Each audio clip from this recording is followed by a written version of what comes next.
칼빈 기독교 강요 14번째 챕터 보시겠습니다. 칭의의 시작과 지속적인 발전. 오늘 성경 공부에는 똑같은 포메이션으로 하는데요. 제가 질문들을 몇 개 적어봤습니다. 생각들 나누는 시간들을 좀 넣어봤는데요. 그렇게 해보도록 하겠습니다. 먼저 칭의에 관해서 칼빈은 인간은 4가지 종류로 나뉜다라고 이렇게 정리를 했습니다. 첫 번째는 하나님을 전혀 모르고 우상 숭배에 파묻혀 있는 사람이라고 정리를 했고, 두 번째는 성례에 참여하기는 시작했으나, 그러니까 교회에 들어왔다는 뜻이죠. 세례와 성찬을 참여하는, 그러나 불결한 생활을 계속하여서 입으로는 하나님을 고백하면서도 행동으로는 하나님을 부정하는 이름뿐인 그리스도인. 두 번째 캐테고리가 있다 그랬고, 세 번째는 마음의 사악함을 헛된 의식으로 감추는 위선자가 있다 했고, 네 번째는 하나님의 영으로 중생하여 진정한 성화에 관심을 가지는 사람이라고 했습니다. 네 번째 캐테고리 보시면은 진정한 성화를 이룬 사람이라고 말하지 않았고, 진정한 성화에 관심을 가진 사람이다, 주의를 가지고 신경 쓰는 사람이다라는 것입니다. 하고자 하는 것이죠. 그러려면은 하나님의 영으로 거듭나야 된다라고 되어 있습니다. 사실 그래서 1번, 2번, 3번은 그 사람이 교회 안에 있든 교회 밖에 있든 공통적인 것은 하나님의 영으로 중생하지 않았다라는 데 있습니다. 창세기 6장 1절부터 3절입니다. 사람이 땅 위에 번성하기 시작했을 때 그들에게서 딸들이 나니 하나님의 아들들이 사람의 딸들의 아름다움을 보고 자기들이 좋아하는 모든 여자를 아내로 삼은지라. 여호와께서 이르시되 나의 영이 영원히 사람과 함께 하지 아니하리니 이는 그들이 육신이 됨이라. 그러나 그들의 날은 120년이 되리라 하시니라.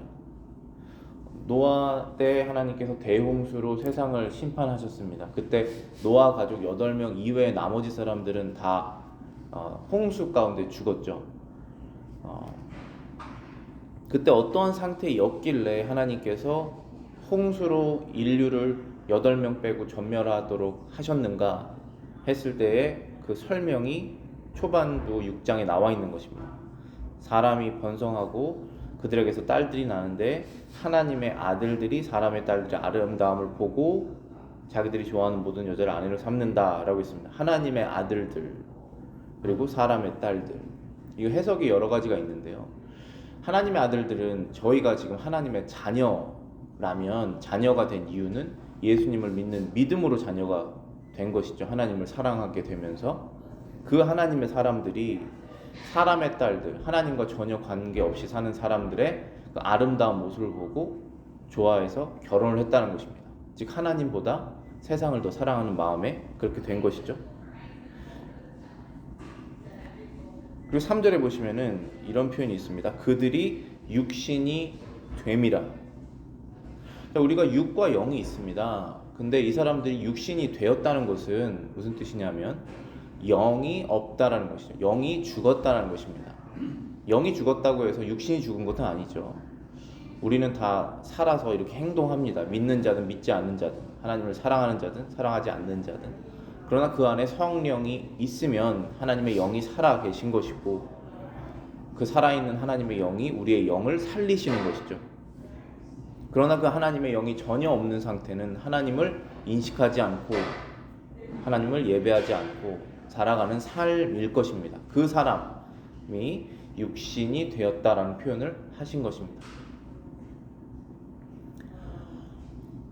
갈라디아서 5장 16절 17절입니다. 16절부터 26절까지네요. 내가 이르노니 너희는 성령을 따라 행하라. 그리하면 육체의 욕심을 이루지 아니하리라. 우리 안에 있는 성령을 따르면 우리가 원하는 악한 것을 하지 않는다라는 것입니다.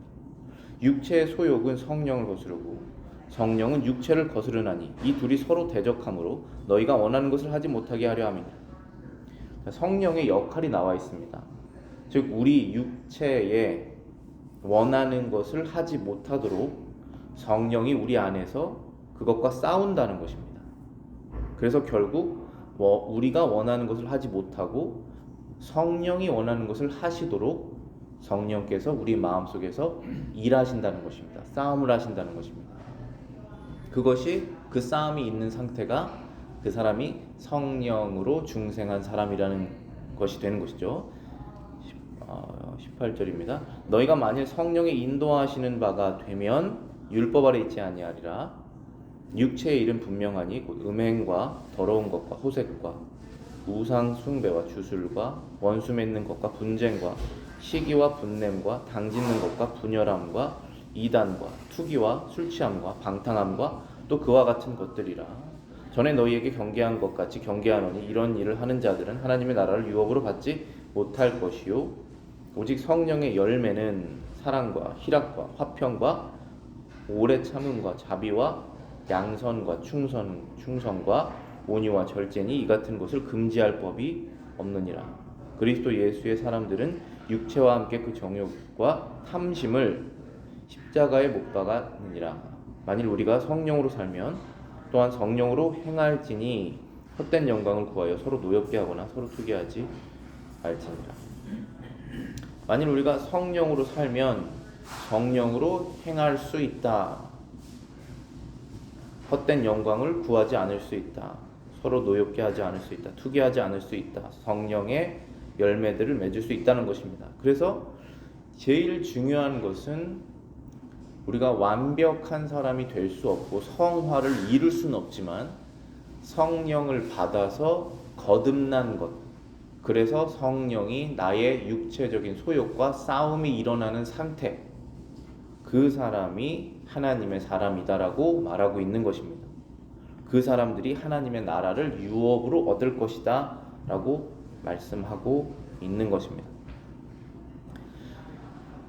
그래서 칼빈이 이렇게 말합니다. 어떤 사람이 다른 사람들과 비교하여 거룩한 어떤 모습이 있어서 다른 사람보다 탁월하다고 하더라도 하나님께서는 화려한 겉모습에 관심이 없기 때문에 사람의 행위에서 어떤 의의 가치를 발견하려면 우리는 행위의 근원을 깊이 탐구해야 한다.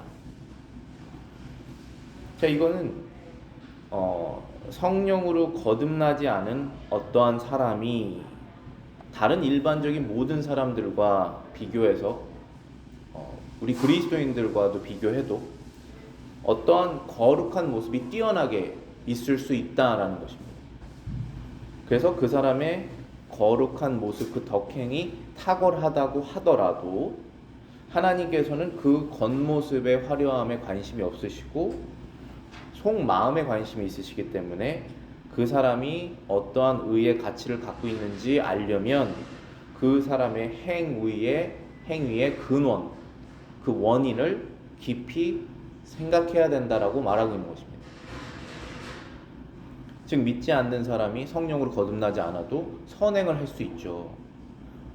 선한 일을 할 수 있습니다. 그것을 하나님께서 사용하십니다. 그런데 그 선행을 하는 마음에 중생하지 않은 사람이라면, 성령이 없는 사람이라면 그 선행을 하는 이유가 무엇인지 생각해 보아야 한다라는 것이죠. 그래서 첫 번째 제가 질문을 우리가 생각해 봐야 되는 것은, 칼빈이 여기 네 가지 사람을 분류를 했는데 우리는 어떤 종류의 사람이냐는 것입니다. 하나님을 전혀 모르고 우상숭배에 파묻혀 있는 사람은 아니라고 봅니다. 저희가 하나님을 알기에 이 교회에 나와 있습니다. 두 번째는 성례에 참여하죠. 우리는 성례를 다 참여합니다. 우리 교회 나오시는 분들 중에 성례 참여하지 않는 사람도 있습니다. 아직. 그러나 우리는 믿는 사람이라고 생각해서 성례를 참여합니다. 그러나 불결한 생활을 계속하여서 입으로는 하나님을 고백하여도 행동으로는 하나님을 부정하는 이름뿐인 그리스도인이 아닌지 우리 스스로를 살펴야 된다는 것입니다. 마음의 사악함을 헛된 의식으로 감추는 위선자가 아닌지, 우리의 마음의 악함을 어떠한 의식, 겉의 행동으로 그것을 무마하려고 하는 그런 위선자가 아닌지 우리를 살펴봐야 된다는 것입니다. 우리는 네 번째 사람이 되어야 되죠. 그것은 하나님의 영으로 중생하여 거듭나서 진정한 성화, 하나님께서 원하시는 그 거룩, 그 거룩한 개인의 삶, 거룩한 나의 인생에 관심을 가지는 사람, 하나님께서 원하시는 그런 삶을 살기를 원하는 사람이 되어야 한다는 것입니다. 그래서 이 네 가지 중에 우리가 어디에 속해 있는지 생각해 봐야 될 것입니다. 두 번째 질문은, 거듭나지 않은 사람이 거룩해 보이는 어떠한 행동을 하기도 하는데 그 행동을 하는 근본적인 동기는 무엇이라고 생각하십니까? 자선이죠. 그러니까 누구를 돕는 것이죠.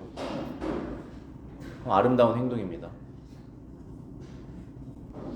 또 어떤 행동이 있을까요? 정직은 어떨까요? 정직. 난 최소한 거짓말 하지 말고 살아야겠다. 뭐 이런 것들. 하나님께서 사람과 사람 간에 지켜야 될 율법 5계명부터 10계명에 속한 것들을 하는 거라고 보면 됩니다. 성실하게 일하고 남을 돕는 것, 도적질하지 말라에 포함된 것이잖아요. 음란하지 않은 것, 내가 인간으로서 음란하지 말아야겠다, 그런 생각 가질 수 있죠. 거짓 증거하지 말아라, 시기하지 말아라, 질투하지 말아라 라는 것들, 부모 공격 있지 않습니까? 이러한 것들을 거듭나지 않은 사람들도 이러한 행동을 할 수 있습니다. 그런데 그 행동을 하는 근원적인 동기는 뭘까요? 왜 그런 일을 할까요? 그런 행동을 통해서 자기의 의를 세워라. 그렇죠. 자신의 의를 세워서 그게 어떤 자기 만족이든지 자신의 죄책감을 무마하려고 하는 것이든지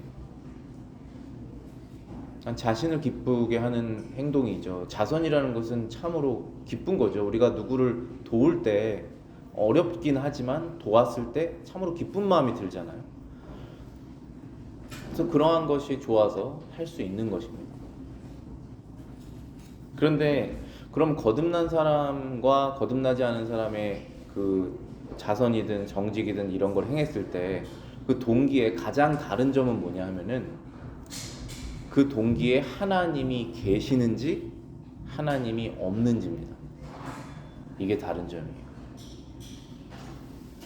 거듭나지 않은 상태에서는 그 동기가 생길 수 없다는 것입니다.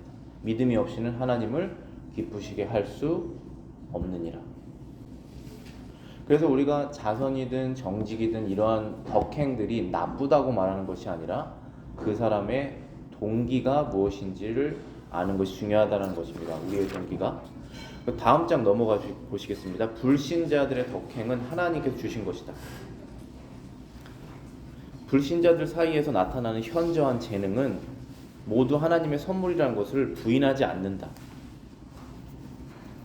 트라야누스, 로마 제국 13대 황제라고 합니다. 역사상 최대의 영토를 얻고 지중해 세계의 평화와 번영을 이끈 가장 성공적인 로마 황제로 인식되는 트라야누스라는 사람이 있었습니다. 그의 공정과 온건과 공평, 그러니까 아주 좋은 왕입니다. 선왕이죠.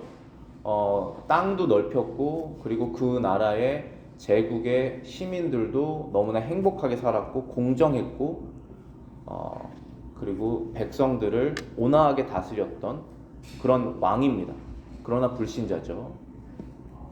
예수 그리스도 믿지 않는 사람입니다. 트라야누스라고 하는 사람이 있습니다. 네로는 저희가 너무나 잘 알죠. 로마의 5번째 황제입니다. 거의 정신병자죠. 로마 대화제의 책임을 기독교의 책임으로 씌우며 크리스천들을 대학살한 사람입니다. 이때 당시에 바울이나 베드로가 처형당했다라고 보는 역사학자들이 많이 있습니다. 자신의 동생을 죽이고 어머니를 살해하고 아내를 살해한 최악의 로마 황제로 기록됩니다. 네로입니다. 그래서 네로의 정신착란, 방탕, 잔인성이 있겠죠. 그래서 지금 칼빈이 말하고 싶은 것은 이 트라야누스의 공정과 온건과 공평이 네로의 정신착란, 방탕, 잔인성 등과 아무런 차이가 없다든가 일반적으로 바른 길과 법을 지키는 것과 어기는 것이 서로 다르지 않다라고 할 정도로 나는 상식에서 벗어나 있지 않다라는 것입니다. 즉 다르다라는 것이죠. 너무나 다른 것입니다. 우리가 어떠한 길을 택해야 되느냐 했을 때 공정과 온건과 공평의 길을 선택하는 것이 당연히 정신착란과 방탕과 잔인성을 택하는 것보다 옳다라는 것을 누가 모르겠느냐라고 말하고 있는 것입니다. 그러나 이 둘의 공통점은 하나님의 영으로 거듭나지 않은 예수 그리스도를 구주로 믿지 않은 사람이라는 공통점이 있다라는 것입니다. 그러나 이들의 행동의 차이는 하늘과 땅처럼 너무나 다르다라는 얘기를 하고 있는 것이죠. 우리가 상식적으로 옳은 것을 선택해야 되는 것이 맞다, 불신자라도 라고 말하고 있는 것입니다. 우리가 의와 불의를 혼동한다면 이 세상에 어떠한 질서가 남겠는가? 그러므로 하나님께서는 각 개인의 마음에 착한 일과 악한 일의 차이를 새겨두셨다. 또한 하나님께서는 다른 사람들에게 유덕하게 행하는 사람들에게 현세의 복을 많이 주신다. 이것은 그러한 덕의 겉모습이 하나님의 은혜를 받을 가치가 조금이라도 있기 때문은 아니다. 그것은 하나님께서 자신의 진정한 의를 귀히 여기신다는 것을 증명하기 위해서 비록 외적이고 가공된 의라도 그에 대한 현세적 보상을 반드시 주신다. 따라서 사람의 모든 덕행은 모두 하나님이 주신 선물인 것이다. 자, 이 두 번째 주제의 핵심은 불신자들의 덕행은 하나님께서 주신 것이다. 그렇게 할 수 있도록 허락하신 것이다 라는 것입니다. 근데 그 이유가 뭐냐면은 이 땅의 질서를 하나님께서 확립하시는 것을 원하시기 때문이라는 것입니다. 칼빈이 이런 예를 들었습니다. 하나님께서 다른 사람들에게 유덕하게 행하는 사람들에게 현세의 복을 많이 주신다.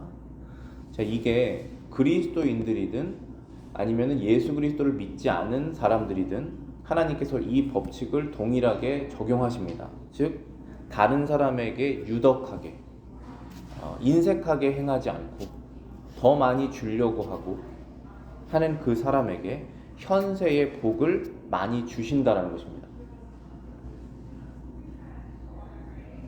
비록 거듭나지 않은 사람이 그렇게 자비롭고 넉넉한 마음으로 다른 사람을 도왔을 때 그것으로 인해서 그 사람이 구원받는 것은 아니고 구원받을 수도 없고 그리고 그 동기도 하나님이 전혀 없는 것이지만 하나님께서 그 유덕하게 행하는 그 사람에게 현세, 이 땅에서의 복을 많이 주신다는 것입니다. 근데 문제는 이 땅이 전부다라고 생각하기 때문에 문제라는 것이죠. 우리는 이 땅에서의 덕행을 천국을 바라보면서 하는 것입니다. 그것이 다르다고 말하고 있는 것입니다. 그러나 현세 복 받는 그 법칙은 믿지 않는 자나 믿는 자에게나 동일하게 유덕한 자에게 하나님께서 적용하신다. 이 부분을 헷갈리면 안 되는 것이죠. 근데 우리가 오해하지 말아야 되는 것이 그러한 덕의 겉모습이 하나님의 은혜를 받을 가치가 조금이라도 있기 때문에 복을 주시는 것이 아니다라는 것입니다. 왜냐하면 그 덕행을 할 수 있도록 하신 것도 하나님의 선물이기 때문에 그렇습니다. 그건 마치 선물 같은 거예요. 우리가 그런 마음을 가졌다면 그건 하나님께서 주신 것입니다. 사람은 본래 그런 마음이 없습니다. 근데 하나님께서 주신 것이에요.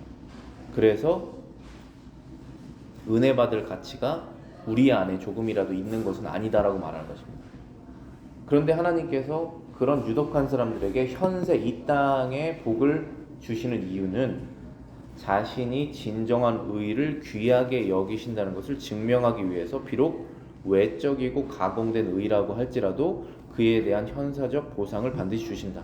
즉 우리가 말했던 자선, 정직, 거룩한 삶 이런 것들을 하나님께서 귀하게 여기신다는 것을 알려주시기 위해서 우리가 그런 삶을 살았을 때 거듭나지 않은 사람이 그런 삶에 동참했을 때 하나님께서 축복하신다는 것입니다. 그래서 이 세상의 조물주가 이 세상의 창조주가 이러한 것들을 좋아하시는구나 라는 것을 믿지 않는 사람들도 다 알 수 있게 경험을 통해서 그래서 그 삶을 축복해 주신다는 것입니다.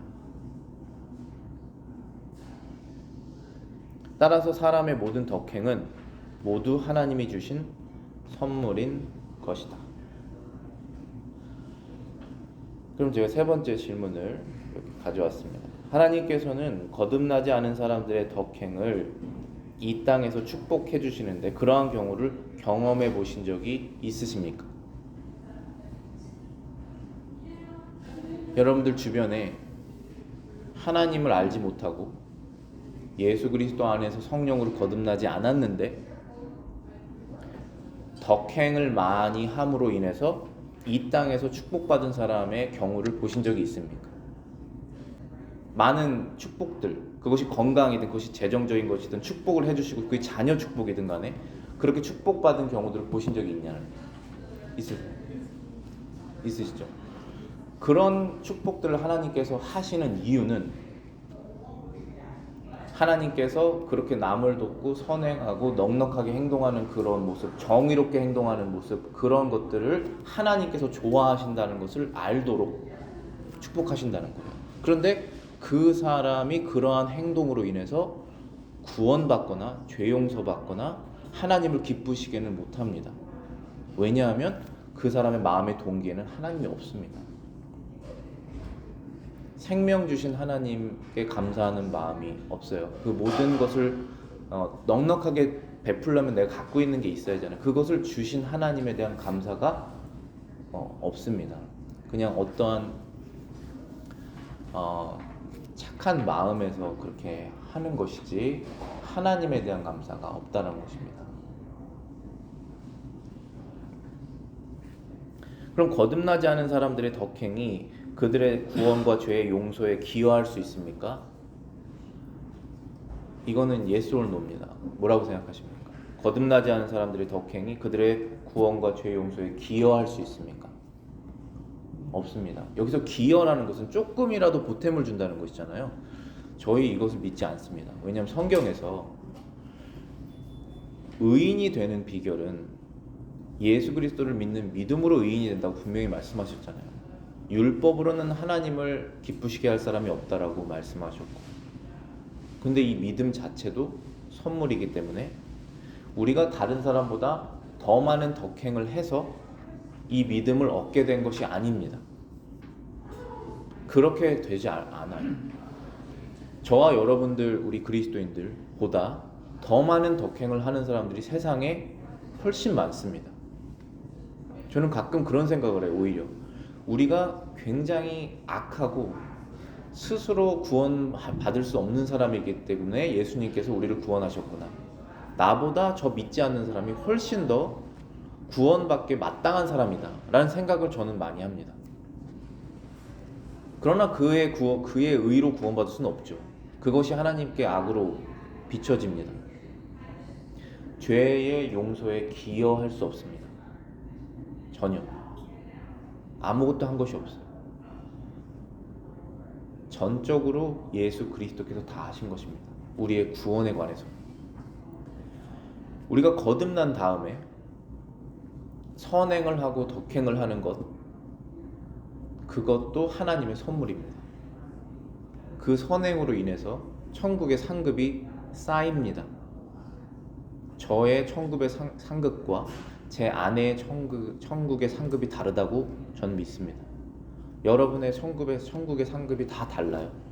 하나님을 위해서 하신 일들이 다 다르지 않습니까? 그걸 다르게 상급을 주셔야죠. 그게 정의로운 하나님이십니다. 그렇지만 하나님의 나라에 들어가게 된 것은 은혜로 되는 것이죠.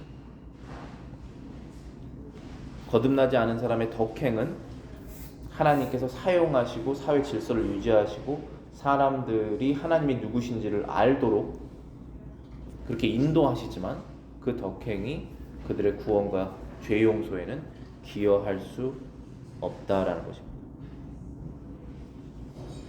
마지막 주제입니다. 진정한 믿음이 없으면 진정한 덕도 없다. 어거스틴의 말은 여전히 옳다. 유일한 하나님을 믿는 신앙에서 멀어진 사람은, 즉 유일신 하나님을 믿는 그 신앙, 신은 하나이시잖아요.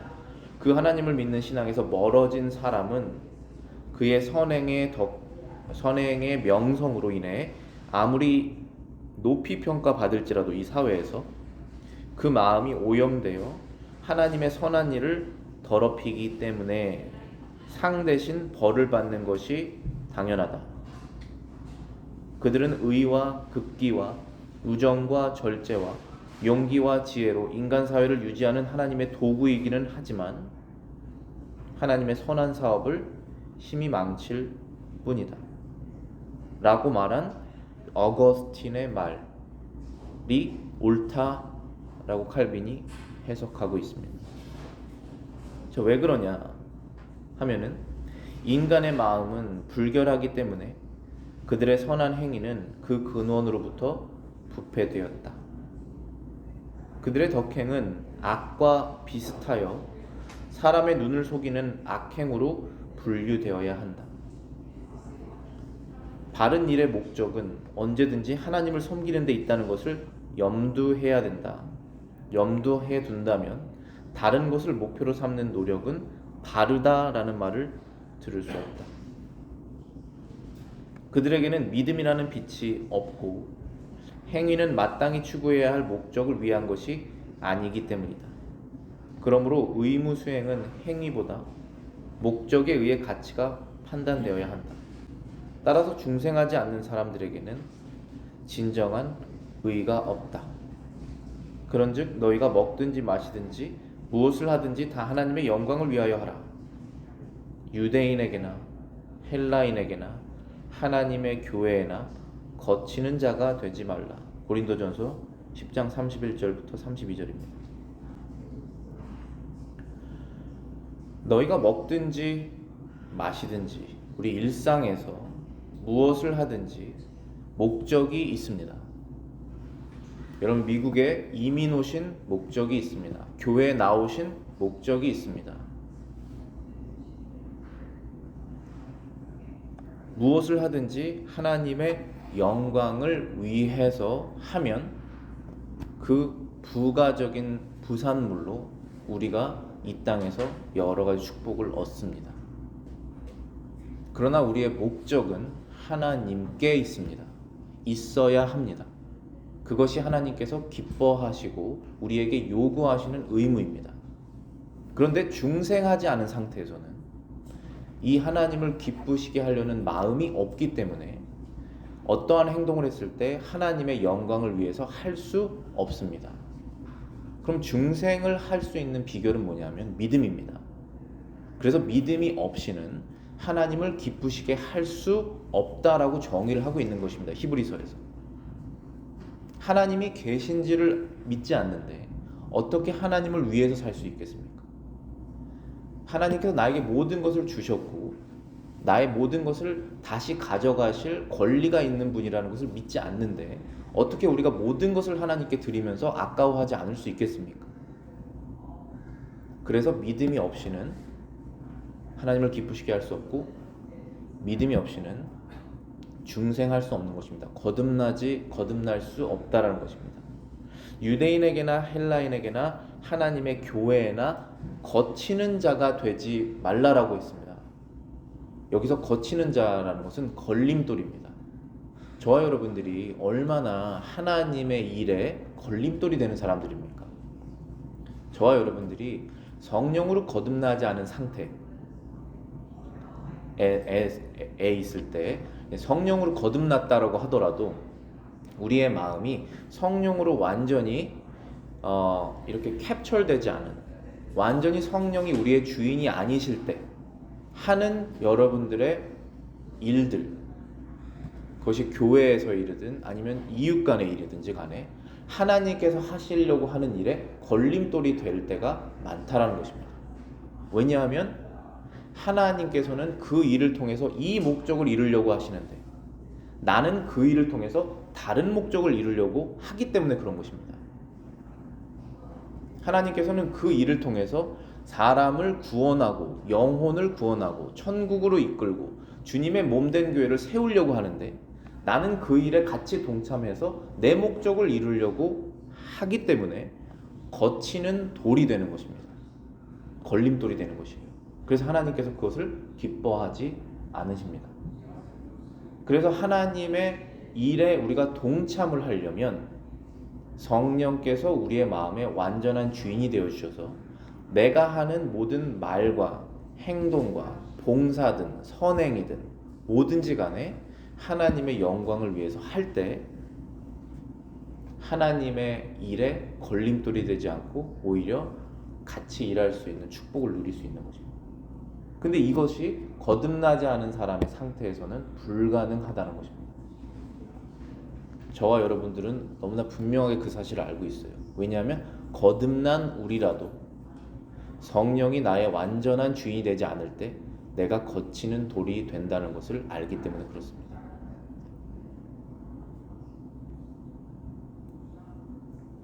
똑같은 일을 해도 하나님의 영광을 위해서 하는 사람이 있을 수 있고 아닐 수 있다는 것입니다. 똑같은 일을 하고 있어도 우리 스스로 생각해 보면 똑같은 일을 해도 지난주에는 하나님의 영광을 위해서 했고 이번 주는 안 할 수 있습니다. 똑같은 일을 계속 하고 있어도 그게 바로 하나님께서 우리에게 찾으시는 우리의 심령이에요. 하나님의 영광을 위한 마음입니다. 그래서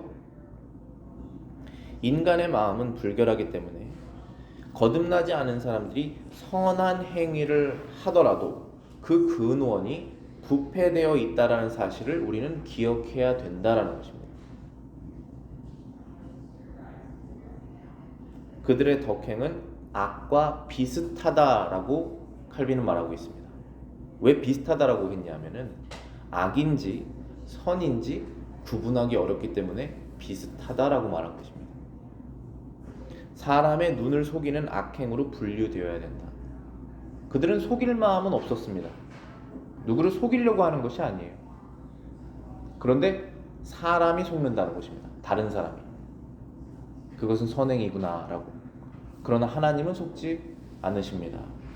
왜냐하면 사람의 중심을 아시기 때문에. 사람은 다 자기 생각을 가지고 어떤 일을 합니다. 사람은 사람을 속일 수 있죠. 그 사람을 속이려고 하는 것은 아니에요.